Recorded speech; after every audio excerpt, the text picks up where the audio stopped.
In 1922, a 15-year-old boy shows up for his first day at work at a small auto repair shop in Tokyo, Japan. The owner, who questioned if the boy was even meant for this type of business, assigned him to clean the workshop and look after his child instead. At the time, nobody thought much of it, neither did they care, but only because they had no idea who this kid would eventually become. Fast forward a few decades, and that boy, Soichiro Honda, was now competing with some of the biggest car brands in the world, while also owning the largest motorbike manufacturer. This is the story of how one poor Japanese boy went from babysitting children to building the multi-billion-dollar brand Honda Motors.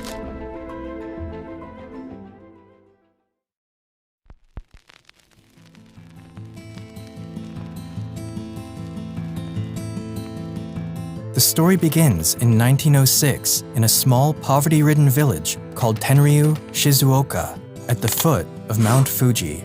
It was there that Gihei Honda and his wife welcomed their first son, Soichiro Honda. Soichiro's father was a local blacksmith from the village who also fixed bicycles on the side, while his mother was an accomplished weaver. Raised in difficult economic situations, Soichiro lost 5 of his siblings growing up due to health issues. When Soichiro was 8 years old, he was going about his normal routine in the neighborhood when he heard a strange rumble that grabbed his attention. He followed the sound until he came across a big piece of strange machinery rolling along on 4 wheels. This machine was a Ford Model T, and Soichiro was left captivated by what he had just witnessed. It was the first car I saw. What a thrill! I could not understand how it could move under its own power. And when it had driven past me, without even thinking why, I found myself chasing it down the road as hard as I could run. This experience left a mark in his life that would forever change the way he would engage with machines. He learned how to wet the blades of the farm machinery and repair bicycles. He was fascinated by all kinds of engines and motors. But Soichiro hated the idea of going to school, and instead of pursuing a proper education, he spent the majority of his childhood helping his father with his bicycle repair business. His lack of interest in school affected his grades so terribly that he used some rubber that he found to forge his family's stamp on his grade reports. That way, his father wouldn't need to sign the paper and see his grades. Eventually, he got caught, and his father punished him by making him kneel on his knees for an entire day without lunch. In 1922, Soichiro came across a magazine ad for a Tokyo-based automobile servicing company called Art Shokai. He reasoned that, since the company was one of the most popular motorcar services in the city, they might be in need of new workers. So, he wrote a letter to Art Shokai, inquiring about a job, and luckily enough, he received a positive reply. So, at the age of 15, Soichiro dropped out of school, left home, and headed for Tokyo in pursuit of his dreams.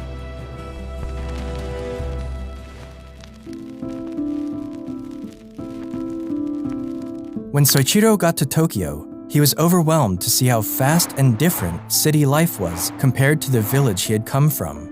When Soichiro arrived, the shop's owner, Yuzo Sakakibara, had a job already prepared for him.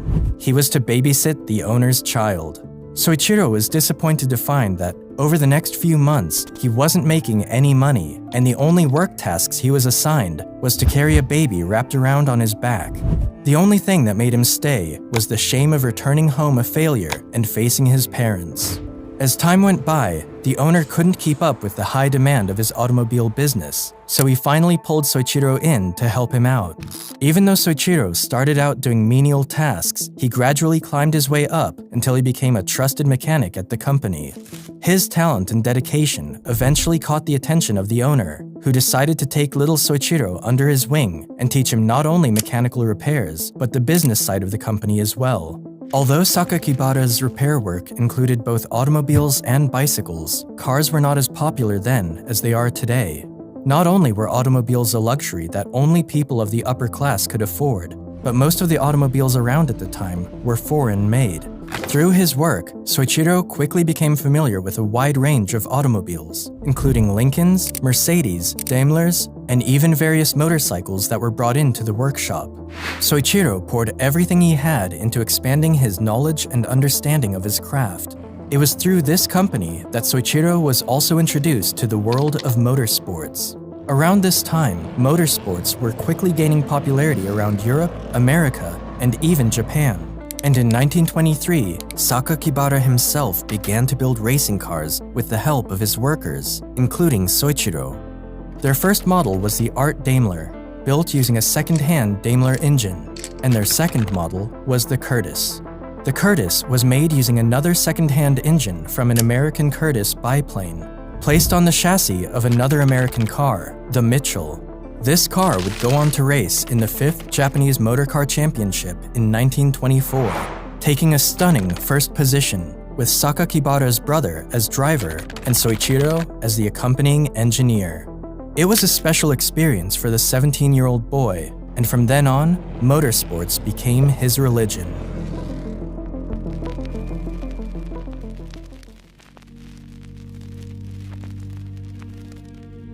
In 1926, Soichiro was drafted for military service, but didn't pass the medical exams as they revealed that he was colorblind. Thus, he was excused from the army and was able to keep working at Art Shokai. By 1928, Yuzo Sakakibara wanted to expand his business and decided to open a branch of Art Shokai in Hamamatsu. He believed there was no better man to leave in charge than his young apprentice, and at the age of 21, Soichiro was called upon to run the new branch. However, Soichiro's repair shop struggled during the first year, largely because people didn't want to entrust their cars with someone so new and so young. So, Soichiro had to live off the scraps that other repair shops cast aside. Still, the young man used all the knowledge and skill he had acquired over the years, and in time, he successfully managed to grow his business. By the 1930s, his new shop had grown from a one-man operation to a staff of 30 people. The branch grew at an incredible pace during the next few years, and with so much work to be done, Soichiro had to bring his wife in to help run the company. Even though Soichiro was known as a brilliant mechanic, he was also a prodigious racing driver, and this was another skill that helped him stand out from his peers. Inside his shop, Soichiro had built the Hamamatsu race car, in which he managed to set a new speed record by driving it up to 120 kilometers per hour, a record that stood for 20 years in Japan. However, racing at the time was far more dangerous than it is today, and in June 1936, Honda was involved in a serious crash while racing the Hamamatsu in the suburbs of Tokyo and almost died. Soichiro's left arm was fractured, his shoulder was dislocated, and his face was damaged. Despite spending a couple of months at the hospital nursing his injuries, Soichiro returned to the racetrack only 4 months later.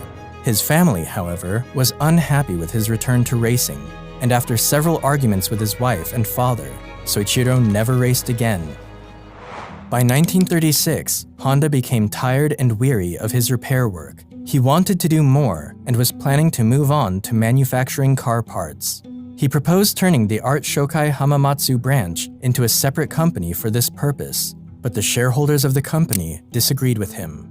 The investors saw that the current orders and workload from the repair shop were bringing in enough profit, and they didn't want to take a gamble on a venture they believed was unnecessary.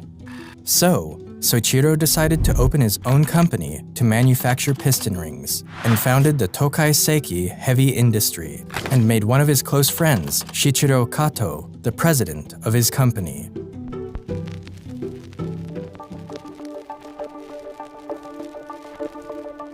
Soichiro and Kato worked tirelessly in their new venture, and together started the Art Piston Ring Research Center. Soichiro, in particular, was still working at his Hamamatsu branch, spending his days at the repair workshop and his nights developing pistons. For a long time, they struggled to make any breakthrough, and during the next couple of years, Soichiro had worked so much that he lost a lot of weight, causing his face to look emaciated. All the stress his body and mind were going through made him look like a completely different person, and after a series of failures, Soichiro decided to enroll as a part-time student at the Hamamatsu Industrial Institute to improve his knowledge of metallurgy. It wasn't until 1939 when Soichiro would finally create a successful working piston. Confident in his design, he quit his job at Art Shokai, handing the branch off to some of his trainees, and proceeded to work full-time at his new company. Honda began producing pistons day in and day out, but his creations were still flawed and nowhere near the quality they needed to be. Toyota contacted Soichiro to make pistons for the company, and out of the 50 he submitted, only 3 passed Toyota's standard.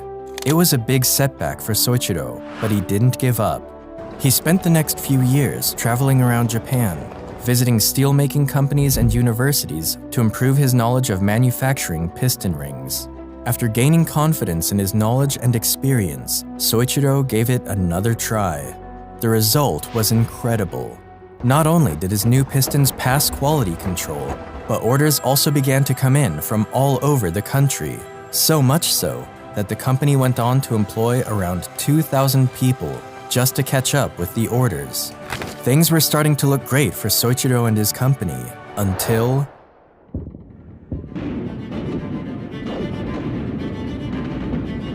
Japan joined the Pacific War in 1941, and Soichiro's company was placed under the direct command and control of the Ministry of Munitions. The following year, Toyota took over 45% of the company's equity, and Soichiro was downgraded from president to the position of senior managing director. Things went from bad to worse as many male employees began to resign as they were drafted for military service, and his company began to struggle. Soichiro did everything he could to keep his company afloat, but he wasn't ready for what was yet to come. In 1944, air raid sirens began to intensify in Japan, and it became very obvious that the country was headed towards defeat. Hamamatsu was in great danger, and Soichiro's company was struck by a direct bomb blast, destroying the factory. The company would go on to suffer a second misfortune in January 1945, when the Nankai earthquake shook the region and the Iwanta plant collapsed. Japan eventually surrendered in August 1945, but by then, Soichiro had nearly lost everything. After the war, Soichiro decided to sell what was left of his company to Toyota for a sum of 450,000 yen, and publicly told everyone that he was going to take some time off to figure out what the future would hold, as Japan was left in ruins.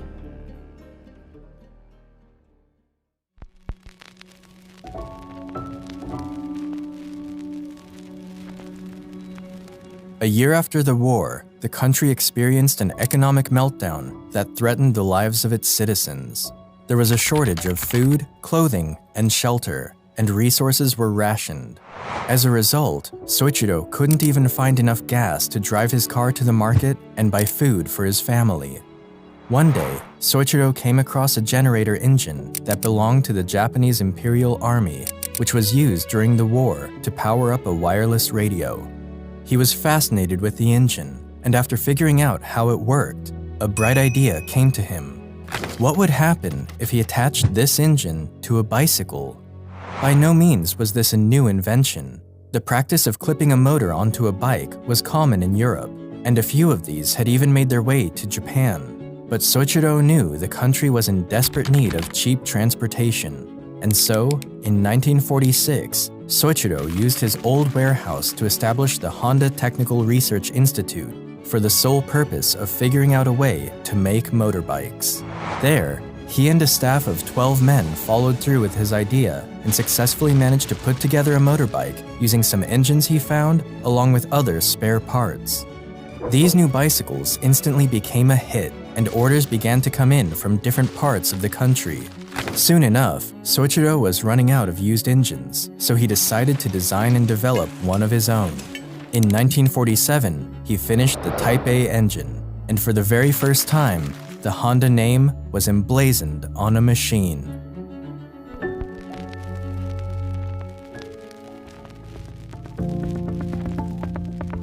Soichiro founded the Honda Motor Company in 1948 with the initial goal of building motorcycles to help get Japanese workers around. The only problem was, Soichiro needed more money to expand his production. So, he wrote an open letter to all 18,000 bicycle shop owners in Japan, telling them that he had thought of a solution to get Japan moving again. Out of the 18,000 stores he wrote, he received positive responses from 3,000 of them. and they provided him with the money he needed to start making his first shipments. A year later, the company produced its very first complete motorcycle, the Model D. Even though the Model D was a big achievement for Honda, it was too big and heavy. And because of this, only a few people bought the motorcycle. Soichiro wasn't satisfied with this, so he stripped down the motorbike and worked long hours to make another bike that was smaller and lighter. After 3 years of trial and error, he succeeded in building another motorcycle and named it the Super Cub. The Super Cub was an instant hit and became so successful that it won the Emperor's Prize. Honda also joined efforts with investor Takeo Fujisawa, who provided the capital he needed as well as financial and marketing strategies. This partnership became the foundation upon which the Honda Motor Company was built on. The Super Cub reached the United States in 1958 with a sticker price of just $295, which was a quarter of the price of what other American motorcycles cost. And thanks to the company's marketing and engineering skills, it soon outsold both Triumph and Harley-Davidson in their respective home markets. But by then, Soichiro had also expanded his motorcycle brand into the racing world. Racing at the time was more than a sport. It was the biggest platform for these manufacturing companies to showcase their cars and motorbikes to the rest of the world. So he traveled all over the world to see the races, studying and examining all the motorcycles of his competitors. In fact, throughout his career on the track, whenever a benchmark was set by one of his competitors, Honda would take this information home and strive to surpass it. It was this attitude that took Honda motorcycles from an awful and disappointing finish at their first international race in 1954 to the manufacturer's team prize at the 1959 Isle of Man TT, the biggest motorcycle race in the world. 2 years later, Honda would win again at the Isle of Man TT, and his success on the racetrack put the Honda name on the map. By the 1960s, Honda had become the biggest motorcycle company in the world. After the release of the Honda Dream in 1949, they had produced a total of 10 million motorcycles by 1968. However, becoming the biggest motorcycle company wasn't enough for Soichiro. There was another big dream he'd been chasing since he was 8 years old, and it was none other than entering the car-making industry.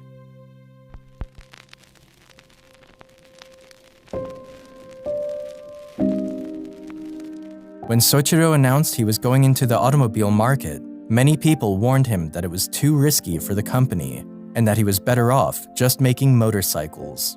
Around this time, Japan had Nissan, Toyota, and a few other companies who were competing in the tough world of the automobile market.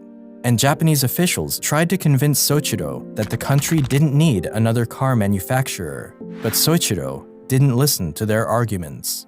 Honda debuted its first automobile in 1963 with the release of the T360 mini truck, a small but reliable pickup truck. Unfortunately, the mini truck never gained much traction, and it was soon followed with the company's first ever sports car, the S500. This S500 was a two-door roadster with a 4-speed transmission, capable of reaching 80 miles per hour. It was a smaller car, but it was smooth and easy to drive. But sadly, only around 1,300 cars of this model were built, making it one of the rarest Honda cars ever made. But just like Soichiro did with his motorcycles, Honda brought its cars into the racing world. The Honda RA271 made its Formula One debut at the 1964 Belgian Grand Prix. It only took 1 year for Honda to achieve a first-place victory at the 1965 Mexican Grand Prix with their new successor, the RA272. But despite its early success on the racetrack, Honda was nowhere near beating its competitors in the car market. So they took a break from racing and turned their attention to building one of the most successful cars in the automobile market, the Honda Civic. Honda debuted their new model in 1972, and in the following years, it became one of the most popular cars in the world. One of the reasons for its success, especially in European and American markets, was due to the oil crisis of the 1970s. During this period, shortages of fuel spread all over the world. And to tackle this, Soichiro devised a brand new method for fuel management called the compound vortex controlled combustion. or CVCC for short. This allowed people to travel further distances with their car without burning too much fuel. The Honda Civic also tackled the pollution problem caused by exhaust gases by adding a catalytic converter to its vehicles, something that other big automakers didn't consider as much at the time. And just like that, Honda was rapidly becoming popular in the automobile market. Even though Americans might have bought the Civic out of necessity, it was the Honda Accord that really changed the game. Initially, the Honda Accord debuted as a compact hatchback, but it later expanded to sedans.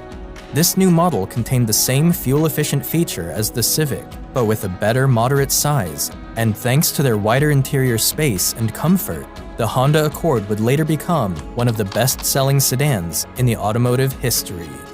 At the beginning of the 80s, the Honda Motor Company was the third largest producer of cars in Japan, and by the end of the decade, it was the third biggest car company on the planet.